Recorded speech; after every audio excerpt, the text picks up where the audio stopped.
cash back on every purchase every day. What's in your wallet?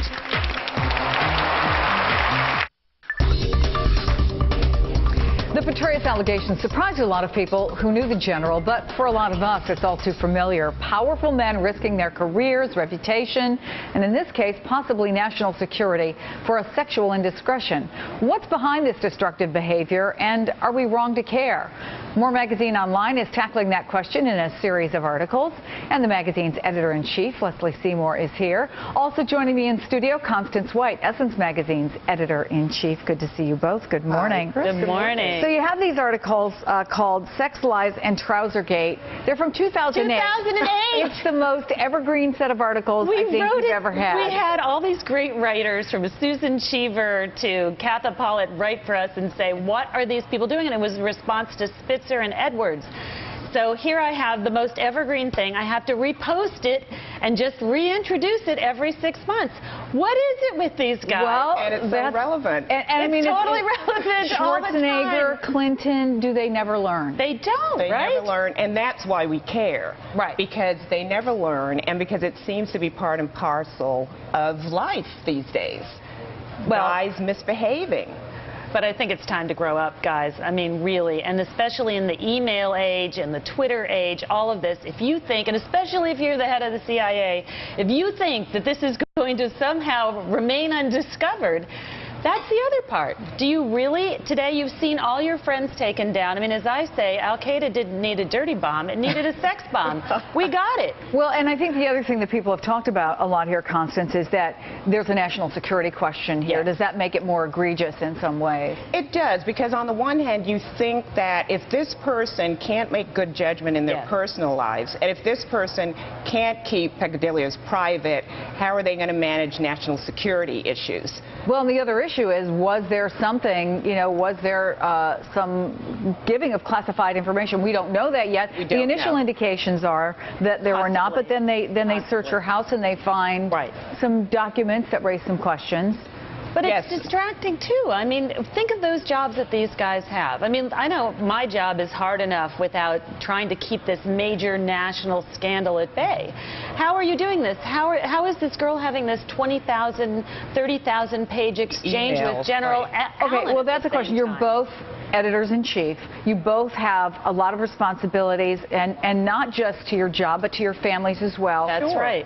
How long would it take you to send 20,000 emails? I'm too busy for an affair, I keep right? using 6 assistants. I can't even imagine. But what's interesting, Chris, is we also found on Essence.com, we did a poll. Okay. And we found that our audience is telling us that, you know what? What he does on his private time shouldn't necessarily cost him his job in national security. That while they don't support this, at the same time, it shouldn't necessarily cost them. You also posted something on your Facebook page. Yes, on my Facebook page, and I got 100 responses. And unfortunately, people will say that, we should be like the French. And I did have my friends in France saying, oh, grow up and be like the French. Because Mitterrand had his child out of wedlock, and we just live with it. And you're so naive. And, a lot of people are saying that we're living in the Victorian age and it's time to get rid of it. The problem is, truly, when you get to a national security problem, I mean, what was to stop one of our enemies to sending in, some cute little cutie pie a la Lewinsky or something? If these guys are that vulnerable, Right. I mean, if it's that easy, that's the scary part. It puts the a little at risk. That's not a little honeypot. That's not too far to go with this. Let me flip the coin here, Yes. as Huffington Post columnist Lisa Belkin did. She raised the question of why relatively few powerful women get caught up in scandals like this. Quote, is sex so fundamentally different for each gender that men see it as exerting their influence while women somehow succumb to it? Have we simply not reached the point where there are enough women in positions of power, a critical mass that will make cheating an equal opportunity perk of office? Men do this because they can, and women don't because they can't yet. Is that what's going on here? I'm not so sure. I mean, certainly there's power in numbers. There are a lot more men in powerful places. So it's true, as Lisa says, we're not sure yet until more women move into positions of power in the military, in corporate.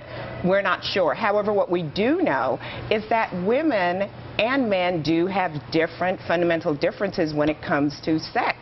We operate differently. The things that are important to us are different, and that affects our behavior. And that doesn't necessarily drive us into those jobs, Chris. I mean, what's really interesting is when we did this original piece in 2008, when you look at the politicians, when you talk to male politicians, they got into the business because it was going to get the girls. They, you know, when you talk to movie stars, a lot of them were fat and ugly in high school, and that was the way to get the girls. Now, the military, you would think, would be different, but maybe it's not. I mean, men are in these positions sometimes to get the girls, and women, when you talk to women politicians, they're usually in there to change the world. It's slightly different. That's depressing if it's true. It's very depressing. We can't leave out, when you look at General Petraeus, you can't leave out also the fundamental difference that we are attracted to. There's something about a man in uniform. And now that we're focusing on Richard Gere, an officer and a gentleman. Yes, yes. Do we really still want men to pick us up in the factory and carry us out? No, I don't. I want the men to pick me up and give me a raise.